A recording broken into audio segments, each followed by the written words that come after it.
Do you like bananas? Well, I don't, but I still love banana bread. I picked this to talk about because my family makes it very often. I think it started with my grandma because she has never told me that her grandma taught her. I enjoy my topic because it is also very yummy. Out of all my family members, my mom likes to make it the most, but my mom would have never made it unless my grandma has. The materials that you need are 1 stick of butter, and it's preferably unsalted butter. You need 2 eggs,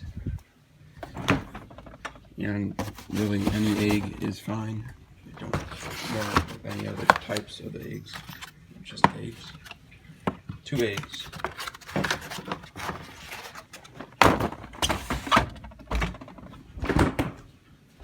You'll need 2 bananas, and they are supposed to be ripe, which means like brown, but I didn't have bananas, so of course I went last minute shopping.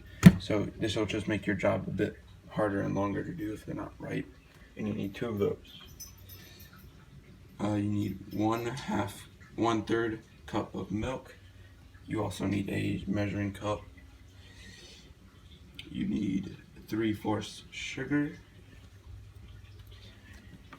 You need a lemon, and you don't need a full lemon, but you need some of the lemon. You need 1 teaspoon of baking soda, and for teaspoon you also need measuring system of measuring your teaspoon. You need cinnamon sugar. You don't need a whole bunch, but you need at least some. It's also an option if you want it to use it or not.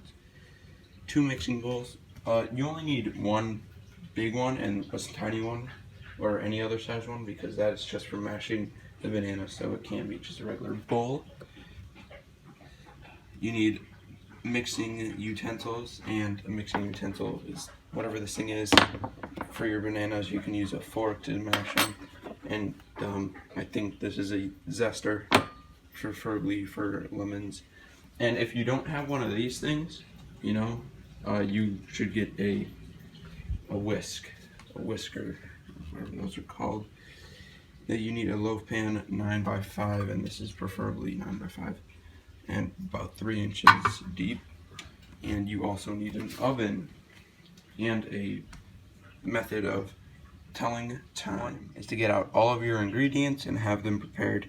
You should do this because it is a way to be organized and make sure you have everything you need. As you can see, all of my ingredients and materials are at my fingertips. Step 2. Get the loaf pan and grease it with any non-stick spray. It is okay if the pan is a bit smaller or bigger, it's just not a huge difference from 9x5. And any non-stick spray, or you could possibly use butter, you simply just go like that, the sides, and yeah, the whole thing. Also, you probably shouldn't do it over your oven because this is flammable. Step 3, preheat your oven to 350 degrees Fahrenheit, and you press bake 350, and you press start, and it says pre. Get that off of there now. You should preheat your oven before you start everything because it is a way of quickening stuff up, so you don't have to wait. When you finish the mixture, you could just instantly put it in. Step 4, now get your mixing bowl and mash 2 ripe bananas with a fork. Ripe meaning the bananas are almost brown, but if they are not almost brown, you will have to do more riping, or you'll have to do more mashing than usual. And this is the one. And of course, you don't put it in with the skin or the peel or whatever you want to call it. So of course, you take it out without breaking it, and you put it into your bowl like so. And you do that for both of them. Once that is done, I'll show you what to do next. After you put both of your bananas, your ripe bananas, into your bowl, you should probably throw away your peels because you don't want your mom to get mad at you. Now what you want to do next is simply just mash the bananas with a fork like so, and just do that until it is all mashed. Yeah.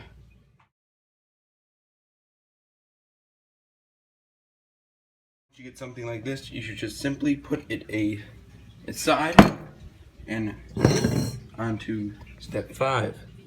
Now in a bigger mixing bowl, you want to mix 1 stick of butter, 3/4 sugar, and now again, you want every single measurement to be correct, so your entire thing doesn't get messed up. 3/4 sugar. That's a bit over 1 cup.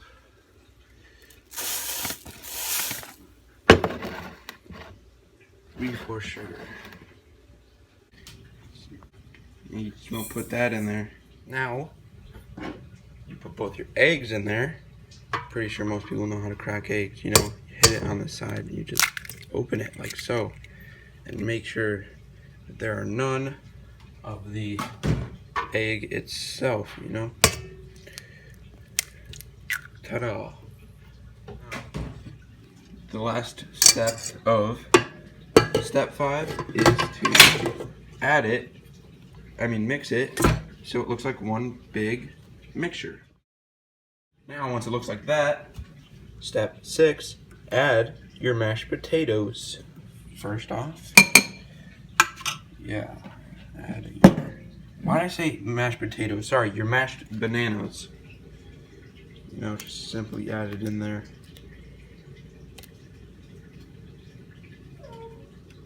Yep.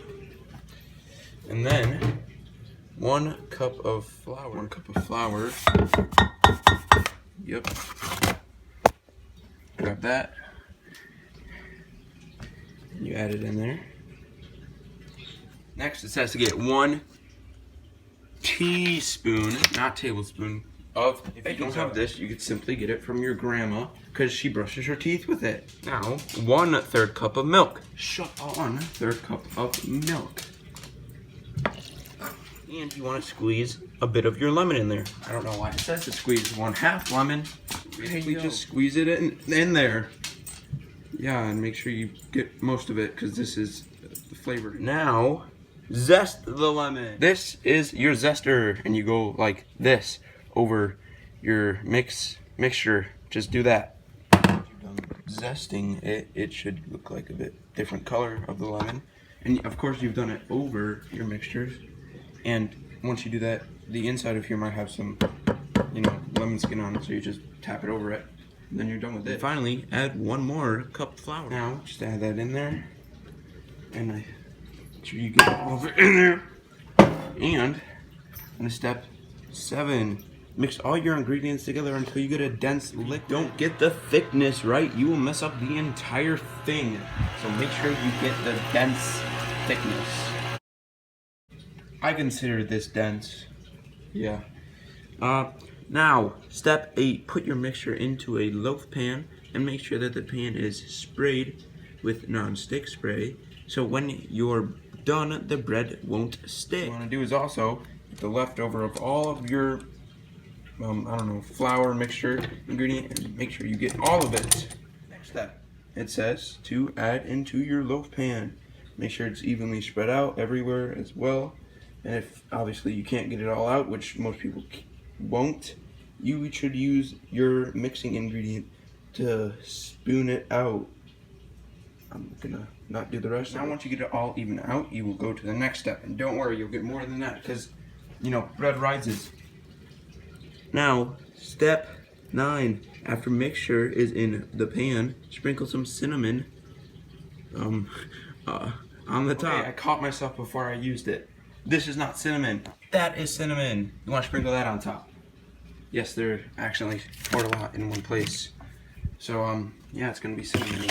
Now, after you do that, now put it in the oven for 1 hour at 350 degrees Fahrenheit. So you just set your timer or get your phone and set 60 minutes and throw it into your oven.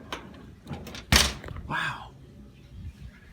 Alright, and now you wait an hour. Now once the timer goes off, you want to make sure that it is ready by sticking in a fork into your bread and nothing comes out when you pull it out. And since it did, mine's clearly ready. So obviously, you know, safety first. And you are going to grab some gloves and take it out. And this would be step 11. And turn off your oven. Some of the possibilities are adding nuts, raisins, or chocolate chips. What you can do is add them when you're putting the mix into your loaf pan. There are also variations of the entire thing, like zucchini bread and avocado bread. You can use this if you have some time and nothing to do. Also, if you're hungry for food. Another tip for making this is when you finish, you can add butter to make it more tasty. I encourage you all to make this and tell me how it went. To conclude, I hope you enjoyed my how-to for making banana bread and enjoy eating it.